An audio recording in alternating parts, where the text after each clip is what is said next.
ईद उल फितर एक इस्लामी त्योहार है। ईद रमजान के पवित्र महीने के आखिर में मनाया जाता है। रमजान के पवित्र महीने में मुसलमान सुबह से शाम तक रोजा रखते हैं। ईद उल फितर की तारीख हर साल बदलती रहती है, क्योंकि नया चांद देखने के साथ ये त्योहार मनाई जाती है। ईद आमतौर पर इस्लामिक चंद्र कैलेंडर के 10वें महीने शव्वाल के पहले दिन मनाई जाती है। यह महीना रमजान के बाद आता है। ईद से पहले रमजान में जमात उल विदा यानी आखिरी जुम्मे की नमाज का बहुत महत्व होता है। ईद उल फितर 22 अप्रैल या 23 अप्रैल को अर्धचंद्र को देखने के बाद मनाई जाती है। ईद उल फितर का त्योहार शुरू होने से पहले जमात उल विदा या अलविदा जुम्मे की नमाज पढ़ी गई।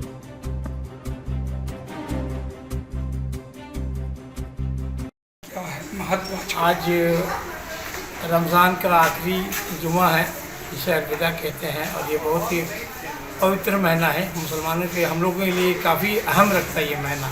और इस महीने का इस महीने के लिए हम लोग साल भर इंतज़ार करते हैं कि अलविदा जुमा मिले, रमज़ान मिले, और काफ़ी खुशी का माहौल भी है। थोड़ा बहुत कुछ छोटा मोटा घटनाएँ लेकर शहर में कुछ दुखद भी हुआ, लेकिन सब कुल मिला के आज जुमा